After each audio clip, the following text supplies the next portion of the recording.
Hey, comment allez-vous? Comment ça va? Comment ça se passe dans votre vie? Je vous préviens tout de suite, je parle pas très fort parce qu'il est littéralement genre 23 heures passées. Alors je sais que 23 heures. J'ai le droit de crier encore à 23 heures ou pas? Non, c'est à partir de 22 heures que les gens ils peuvent appeler la police parce que tu cries ou je sais pas quoi. Bref, mais j'avais déjà enregistré cet épisode cet après-midi, sauf que j'ai mal réglé mon truc et vraiment on entendait juste. Enfin, genre, c'était saturé, je crois qu'on dit comme ça. C'était hyper saturé.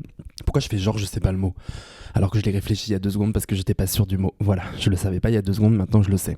C'était trop saturé et du coup, genre, c'était impossible à comprendre ce que je racontais. Donc, il valait mieux que je réenregistre l'épisode. De toutes les façons, si je vous le publiais, vraiment, vous allez me dire tu te fous de notre gueule. Et j'aurais dit. Voilà, j'aurais dit un mot comme ça et j'aurais fait.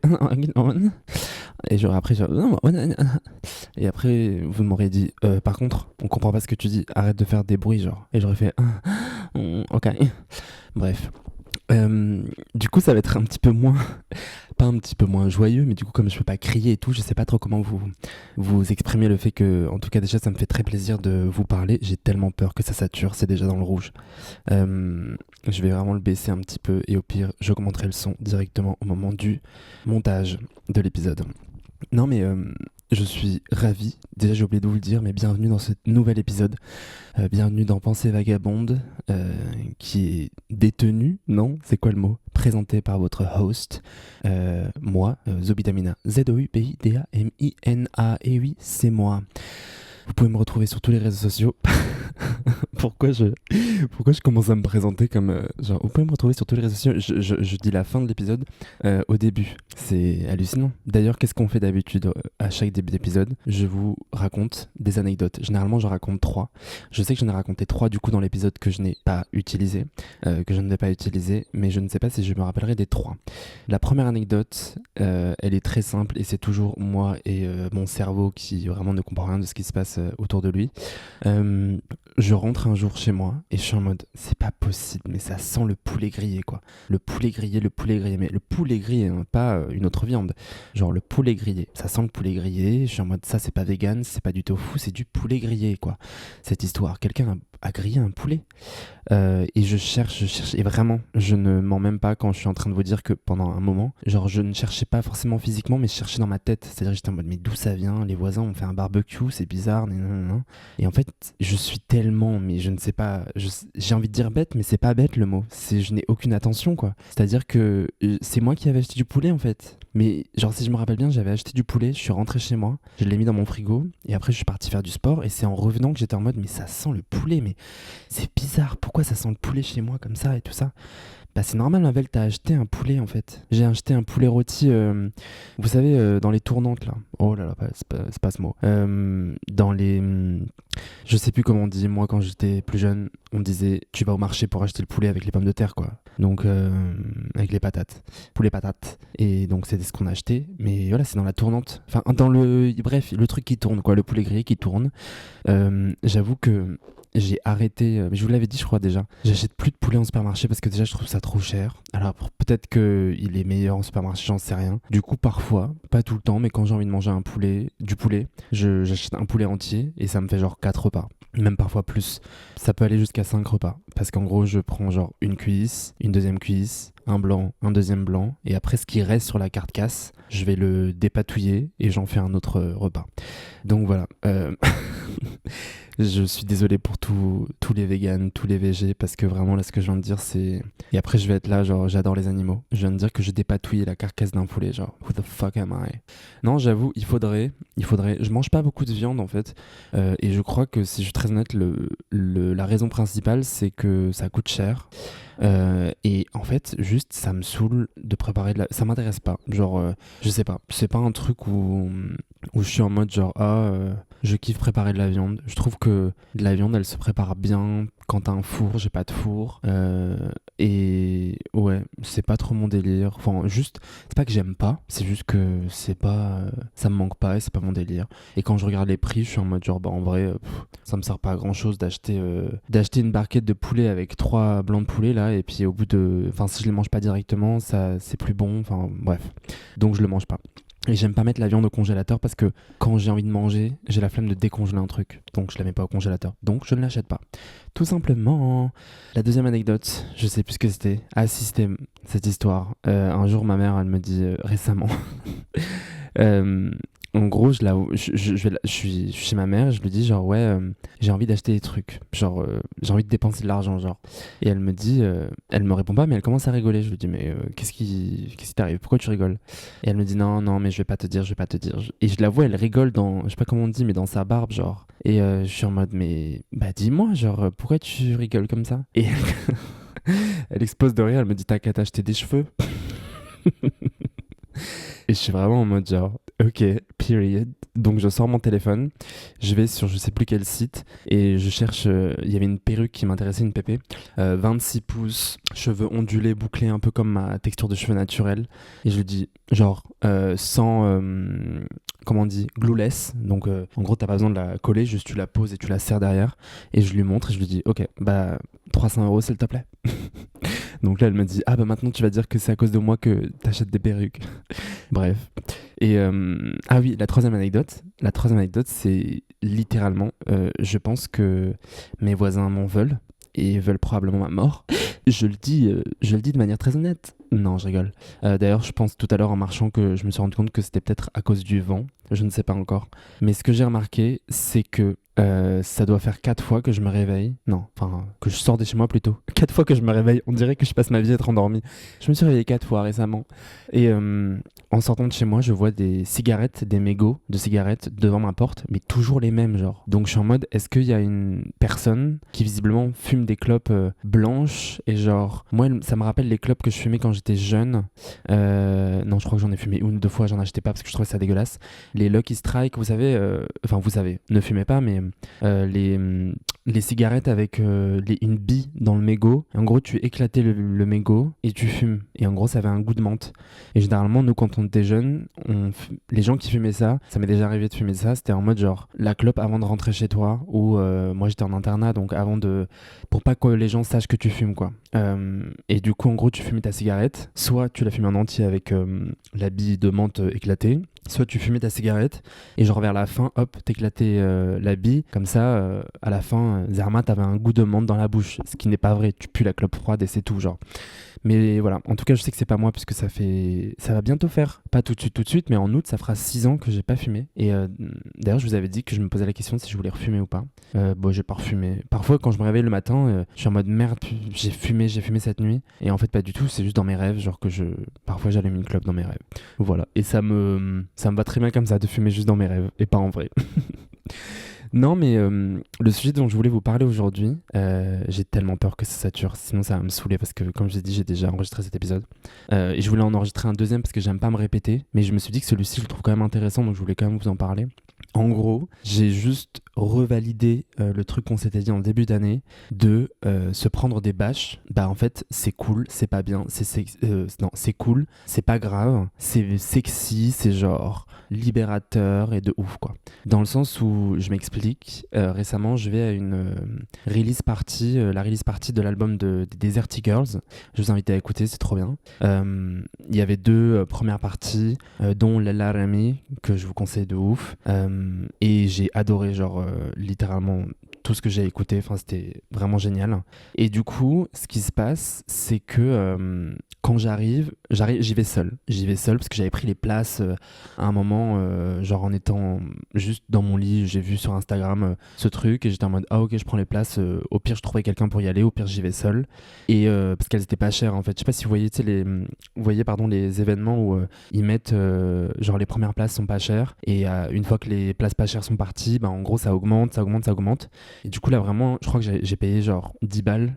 Ce qui est, ça reste de l'argent, mais pour le coup, pour une release party, je crois que c'est pas beaucoup. Enfin, il me semble que. Mais après, je crois que ça allait parce que le maximum c'était 12 €, je crois. En tout cas, le soir même, quand j'ai vu, c'était 12 €. Mais après, parfois, ça peut monter de beaucoup, quoi. Et j'y vais, et en arrivant, je vois un mec, et je suis en mode genre, désolé, mais j'ai envie de t'embrasser, genre. Genre, vraiment, il est cute, genre.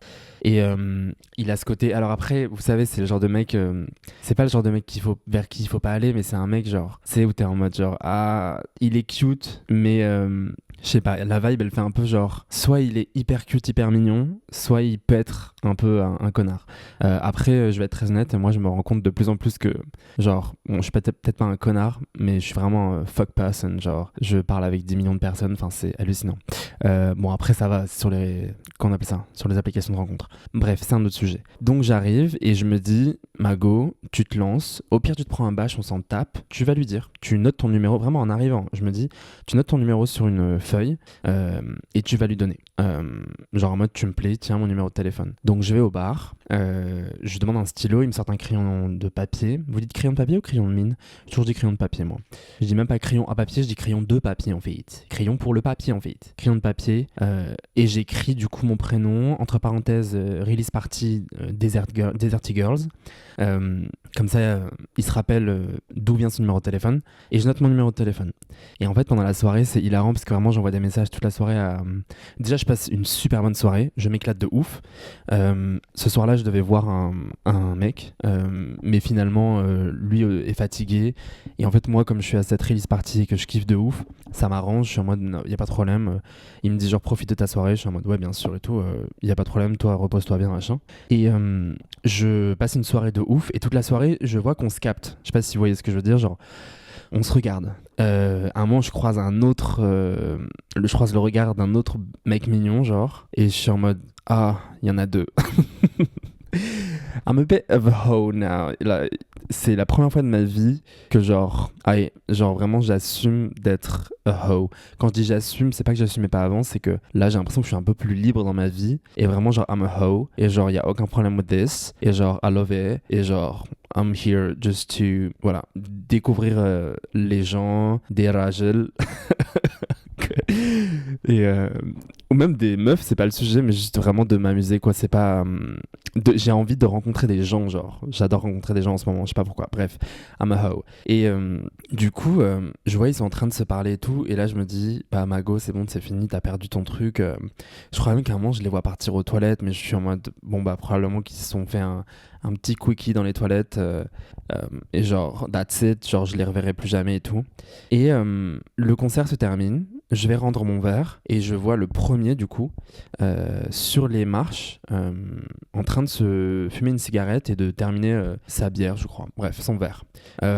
J'ai dit ils se sont fait un quickie, en vrai j'en sais strictement rien, je les ai pas suivis, mais vous voyez ce que je veux dire, j'étais au téléphone avec une pote, je lui ai envoyé des messages, je lui disais ah bon bah je vais pas lui donner parce que je suis pas sûr que je l'intéresse. Après j'étais en mode ah mais si, il arrête pas de me regarder, et puis après j'étais en mode ah il y en a un deuxième, enfin vous voyez, bref je lui faisais suivre le truc et genre après, au moment de partir, je suis en mode, en fait, Mago, t'as rien à perdre. Tu vas partir d'ici, plus personne ne va savoir qui t'es, genre. T'as rien à perdre, genre.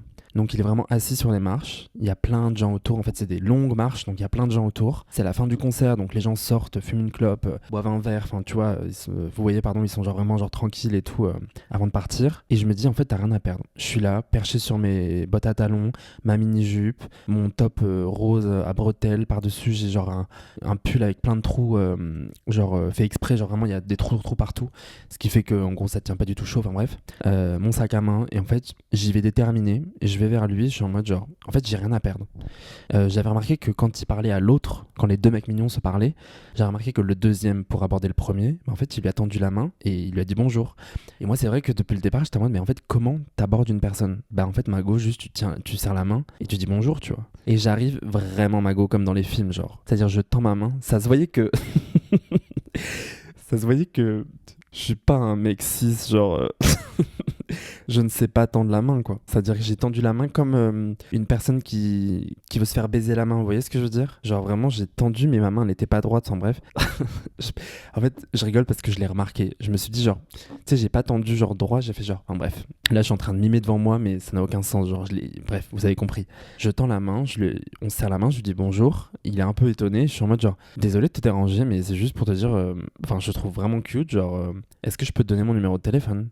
Et il me regarde, il me dit bah le numéro de téléphone non, mais sinon tu peux avoir mon Insta. Et je suis en mode ah ok, pas de problème, trop cool. Je vais pour lui tendre mon téléphone et au moment où je lui tends, je me rends compte que mon talon gauche est coincé dans un trou d'une des marches. Sauf que là où vous dites Mago, soulève ton pied, j'ai essayé de soulever mon pied. C'est la première fois de ma life que j'étais bloqué comme ça avec des talons. Je ne pouvais pas sortir mon pied. Donc il met son Insta, il me rend mon téléphone et je suis là mais comme une débile, genre en train d'essayer de soulever ma botte. Au début je me dis je vais soulever juste, je tire avec mon pied, sauf qu'en fait ça fait rien, c'est mon pied qui sort de la botte genre. Donc là je suis en mode genre c'est mort. J'utilise le truc, je me dis tu sais quoi Mago, c'est un signe, assis-toi. Et en fait je m'assois à côté de lui et c'est hilarant parce que je sais même pas si s'en est rendu compte, je lui ai dit, mais je sais pas s'il a vraiment compris ce que je disais. Genre vraiment, au début, on parlait, et moi j'étais en train d'essayer de retirer ma botte de ce trou sur la marche, c'était hilarant. Et donc finalement, en fait, on a discuté, et on est allé jusqu'à se raccompagner mutuellement, puisque moi j'allais prendre le tramway et lui prenait un vélo, et en fait c'était au même endroit. Et en vrai, je pense que il y a de grandes chances qu'il se passe rien de plus entre nous, mais c'est juste assez drôle de se dire genre. Et même pas assez drôle, genre moi quand je suis rentré chez moi j'étais super fier, j'étais en mode genre en fait juste t'as pas eu peur et surtout on en a rien à faire genre, vous voyez ce que je veux dire? Pour le coup c'est rien de grave et je trouve qu'on met tellement des trucs genre moi j'ai plus envie de ça, genre en fait tu te prends un bâche, bonjour je te trouve cute, non c'est désolé ça m'intéresse pas, t'es moche. Ok genre je sais que je suis pas moche, je sais que je suis genre magnifique, genre vraiment. Donc y a aucun problème là-dessus. C'est genre bah je te plais pas, c'est pas grave, genre tant mieux, heureusement que je te plais pas. Heureusement que je plais pas à tout le monde, genre. De toute façon, j'ai pas eu l'habitude de plaire à tout le monde, donc peut-être que c'est ça aussi. Peut-être que s'il y a des gens qui ont eu l'habitude de plaire à beaucoup de gens, c'est peut-être autre chose. Mais moi, j'ai l'habitude de pas avoir plu aux gens, donc c'est limite plus facile pour moi quand quelqu'un me dit fuck you que quelqu'un qui me dit I wanna fuck you. Tu vois ce que je veux dire? C'est pas la même chose. Donc voilà, c'était la première. Il s'est passé ce truc et puis après par la suite, je sais aussi que je me disais, je sais pas, genre ouais, ce truc de c'est chelou d'aller. En fait, ouais, on s'en tape, genre c'est let's go, tu vois. Et c'est comme ce qui s'est passé par exemple récemment. J'étais avec une pote, on va à une association parce qu'elle avait besoin d'informations. Et en fait, cette association, elle m'intéresse vraiment beaucoup et je voudrais beaucoup agir avec cette asso, pardon, travailler avec elle, avec les personnes qui travaillent dans cet asso. Et je leur avais déjà envoyé un mail en disant genre je suis intéressé, voilà ce que je vous propose, ce que je pense que je peux apporter, nan, nan, nan. Et donc là, ma pote, elle a son rendez-vous et au moment de partir, je lui dis genre attends 2 secondes parce que je vois que je reconnais la boss de l'asso et donc je vais la voir et je lui dis mais est-ce que vous recrutez, enfin je suis très intéressé tout ça. Au début je me dis mais ça sert à rien, genre t'as envoyé le mail, faut pas te casser la tête et puis au pire tu sais ce truc de j'allais dire c'est pas du tout quelque chose que moi je fais mais ce truc où genre parfois tu te dis ah mais en fait si c'est pas arrivé bon bah c'est que ça devait pas arriver. Non c'est pas vrai, genre déjà il y a beaucoup de choses qui n'arrivent pas parce qu'en fait on vit dans une société raciste, sexiste, homophobe, transphobe, validiste, enfin bref et j'en passe, classiste. Et là, ouais, j'étais en mode, en fait, non, tu sais quoi? Tu sais, parce qu'on a toujours, souvent en tout cas, moi j'ai peur d'avoir honte, j'ai peur de me ridiculiser. Mais en fait, se ridiculiser, je veux dire, il y a une phrase qui dit qui ne tente rien n'a rien, mais c'est pas vrai d'ailleurs, qui tente beaucoup, souvent n'a rien. Mais je veux dire, au pire du pire, qu'est-ce qui peut se passer? Non, on veut pas de toi? Bon, bah ok, c'est pas grave, genre, la vie va continuer, tu vois. Je pense que aussi le fait qu'on m'ait déjà dit non plusieurs fois dans ma vie, ça fait que j'en ai plus rien à foutre peut-être, mais surtout au niveau comment on appelle ça? Professionnel ou voilà. Et surtout quand il y a quelque chose qui m'intéresse beaucoup, j'ai très peur de l'assumer entre guillemets parce que j'ai peur d'être déçu. Sauf qu'au bout d'un moment, en fait, si tu dis pas aux gens genre ça j'aime, bah personne le sait et t'auras encore moins d'opportunités là-dedans quoi. Du coup, je vais la voir et en fait, ça se passe super bien. Et elle est en mode mais oui, de ouf, bah viens, on va discuter. Après, je discute. Je rencontre d'autres meufs de l'équipe, on discute et tout, et genre ça se passe trop bien. Et en fait, devant moi, elle crée un formulaire pour les personnes qui sont intéressées parce qu'elles en avaient pas. Et donc, on discute de potentiellement comment on pourrait travailler ensemble et tout ça. Et après, elle me dit, bah tiens, voilà, t'as le lien du formulaire, renvoie toutes tes informations et on essaie de se faire un rendez-vous avec d'autres personnes, d'autres responsables, entre guillemets, de l'association pour voir comment ça peut fonctionner et tout ça. Et en partant, j'étais grave fier de moi, en fait. J'étais en mode, mais trop bien, en fait, de pas avoir eu peur, surtout même plus pour ça que pour un book, tu vois, genre vraiment de me dire, en fait, là, c'est un truc qui m'intéresse énormément. Peut-être qu'un jour, je développerai, mais c'est un sujet qui m'intéresse énormément et j'ai vraiment envie de pouvoir apporter ma pièce ma pierre à l'édifice, ma pièce à l'édifice. T'apportes pas beaucoup, ma belle. 2 centimes sur l'édifice. Ça va juste écrouler la baraque, genre. Mais et de pouvoir genre aider en fait de manière matérielle les gens, tu vois, de pas juste je sais que avec ce podcast parfois je parle de sujets pas hyper intéressants, mais dans le sens où je peux essayer en tout cas à mon petit niveau d'apporter la lumière sur certains sujets, mais de moi dans mon quotidien j'ai envie de pouvoir servir à quelque chose de manière matérielle, c'est-à-dire d'apporter un soutien matériel concret à des gens qui n'ont pas autant d'opportunités que moi, qui n'ont pas autant d'argent que moi, qui n'ont pas autant de comment on appelle ça, d'amitié, de famille autour de soi. Enfin, je trouve ça hyper important et j'ai envie de servir à quelque chose tout simplement dans ce monde fasciste. Enfin voilà. Et du coup, ça m'a genre réchauffé le cœur, mais de ouf. Et j'étais en mode, en fait, Mago, là, tu fais des trucs grave cool. C'est comme genre un truc par exemple que. Et puis, depuis avoir peur de cette honte, comme j'ai dit. C'est-à-dire, par exemple, pendant très longtemps, moi, je crée beaucoup, comme vous avez pu le comprendre. J'écris, je crée. Et en fait, pendant très longtemps, j'en parlais pas du tout. J'étais en mode genre, ah, mais non, il faut pas dire. Tant que t'as pas fini, il faut pas dire. Et en fait, ça, moi, ça me saoule. Alors, peut-être que d'une certaine manière, c'est intéressant. Je dirais qu'il faut pas dire à tout le monde. Je sais que pendant longtemps, je parlais pas de choses. Enfin, au début, en tout cas, quand j'ai commencé à plus parler de mes projets, de ce que je faisais, j'en parlais pas à tout le monde parce qu'il y avait certaines personnes qui, je le savais, pouvaient avoir une réaction, genre en mode soit tu fais de la merde, soit c'est pas du tout par là que tu dois aller, soit fais attention, des réactions parfois de peur, où j'étais en mode, en fait, là, comme je suis encore fragile dans ma stabilité, je peux pas prendre le risque d'avoir l'avis de ces personnes-là. Mais aussi, pendant très longtemps, j'en parlais pas du tout, quoi. J'ai une valise, par exemple, chez ma mère, où vraiment, il y a énormément d'idées, de trucs que j'ai écrits, de chansons, d'histoires, de tout ce que vous voulez, de dessins que j'ai enfermés dans cette valise et que je ne voulais plus voir et que j'étais en mode genre ok, j'abandonne, ça m'intéresse plus, pas ça m'intéresse plus, mais j'arriverai jamais à faire de l'art de toutes les façons de ma vie, donc voilà. Et ce que j'aimais bien justement avec, je crois que ça arrivait beaucoup avec TikTok, où il y avait beaucoup de gens, comme les gens postaient énormément, bah, il y avait des artistes par exemple qui postaient des trucs qui étaient dans leur processus de réalisation, du coup qui n'étaient pas nickel, qui n'étaient pas terminés, qui avaient soit leur magie de pas être nickel, mais ou bien parfois aussi c'était juste genre en mode bah en fait le projet est pas fini, voilà à quoi ça ressemble, un trait sur une feuille genre, et factuellement t'es en mode genre ok, un trait sur une feuille, mais quand au début tu sais que c'est démarré d'un trait sur une feuille et après c'est devenu un arbre, t'es en mode genre en fait sans le premier trait il y a pas d'arbre, tu vois ce que je veux dire. Et donc il y a aussi ce truc où par exemple j'ai reposté des chansons sur TikTok que j'avais fait pendant le confinement, quand j'ai envie de faire un truc maintenant, je le fais un peu plus en tout cas. Alors si je vais pas mentir, le fait de pas avoir un 35 heures actuellement, ça me permet aussi ça. Même si je suis obligé de trouver un job, donc je continue à postuler et on verra comment ça va aller. Mais il y a quand même le truc de se dire, ce temps-là, je l'utilise aussi pour faire des trucs que je kiffe. Par exemple, récemment, je me suis remise à écrire parce que ça m'intéresse. En fait, j'avais commencé à écrire une histoire. J'avais une idée d'histoire, je crois, il y a peut-être un an, où j'ai plusieurs histoires en fait que j'ai depuis un moment, et en fait celle-ci j'étais en mode ok, j'y vais, je la sens, c'est maintenant. Et je crois qu'un soir j'arrivais pas à dormir et j'avais cette histoire dans la tête, et en fait je l'ai développée dans ma tête. Le lendemain matin je me suis réveillé, j'ai écrit ce que j'avais dans ma tête, et en fait le fait d'avoir commencé, par exemple aujourd'hui et hier, j'ai fait beaucoup de réécriture, c'est-à-dire que je suis encore qu'au début, c'est-à-dire je suis au niveau de l'incipit, donc le début de l'histoire, et à la fin je pense que ça va plus ressembler à une sorte de scénario, de peut-être court-métrage, enfin voilà. En tout cas, j'écris ma nouvelle et je verrai à quoi ça ressemblera. Et en fait, forcément, là, je fais beaucoup de réécriture pour développer bien mes idées et tout ça. Mais si j'avais pas balancé mes idées au début sur une page web, j'allais dire sur une feuille, mais non, j'écris sur mon ordinateur. Et en fait, j'aurais pas eu d'idée. D'ailleurs, c'est pas vrai, je mens. J'écris aussi sur une feuille. Généralement, mes premières idées, genre, je les balance sur l'ordi.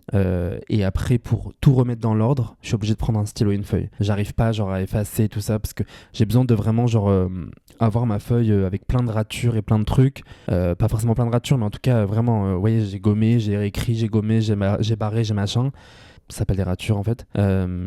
Et comme ça je vois même des idées, parce que parfois à l'ordi, quand t'as une idée et que tu la trouves nulle, tu la supprimes et tu passes à autre chose, alors qu'en fait parfois cette idée elle est pas forcément nulle, elle est peut-être pas au bon endroit ou au bon moment, vous voyez ce que je veux dire. Et du coup c'est pour ça que j'aime bien avec la feuille, le stylo, le crayon de mine, en fait ça permet genre de toujours garder une trace de tout ce qui t'est passé par la tête. Et comme ça, après, tu peux relire et t'es en mode genre, ah, mais en fait, ce truc-là, bah, je le mets pas à l'endroit où je l'ai écrit au début. Genre, ça va pas du tout. Mais par contre, si je le bouge à un autre endroit, il a sa place nickel. J'arrête pas de dire nickel. Vous savez qu'un jour, quand je travaillais encore, quand j'avais encore un 35 heures, le dernier, j'ai...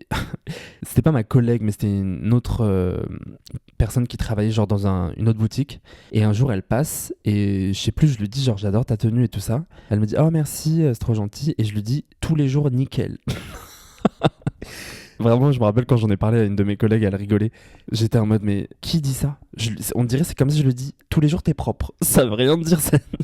Je voulais lui dire, genre, tous les jours, t'as une tenue de ouf, t'as une tenue nickel, genre, je sais pas.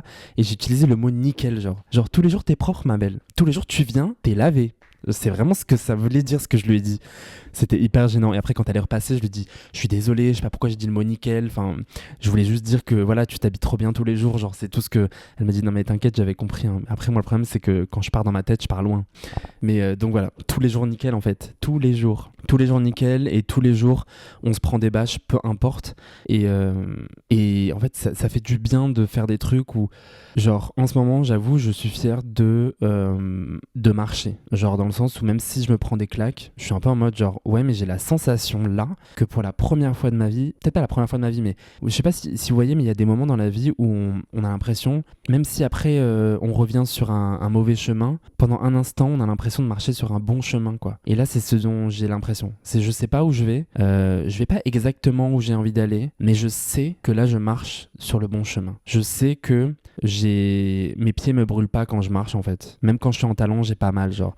D'ailleurs, il faut que je me réentraîne à utiliser mes bottes à talons de, je crois que c'est du 10 cm ou du 12 parce que je les porte pas parce que j'arrive pas à marcher avec en fait. En fait, j'ai juste le mollet, non la cheville droite branlante. Et ce mot, je l'ai pas utilisé depuis des milliards d'années. Mais j'ai la cheville droite branlante. Mais ouais, genre, ça fait du bien d'avoir la sensation d'être sur un chemin bizarre, mais un bon chemin, genre. Donc voilà où j'en suis actuellement. J'espère qu'en tout cas que vous allez bien, j'espère que cet épisode vous a plu. N'hésitez pas à partager vos anecdotes de choses qui vous rendent fiers actuellement et des bâches que vous avez pris. Il faudrait que un jour je fasse un épisode où vous m'envoyez tous vos bâches, genre toutes les fois où vous êtes allé voir quelqu'un sur qui vous avez crushé et que la personne vous a dit no way et que vous avez dit voilà, comme ça c'était votre réponse. Non mais voilà, vive les bâches finalement genre. Et si cet épisode vous a plu, n'hésitez pas à le partager, à le liker, à faire des commentaires, à laisser des commentaires. N'hésitez pas à me suivre sur mes réseaux sociaux, Zubidamina, partout. Et voilà quoi, je vous embrasse très fort. On se voit la semaine prochaine. On s'écoute, on s'entend la semaine prochaine. Gros bisous. Mouah.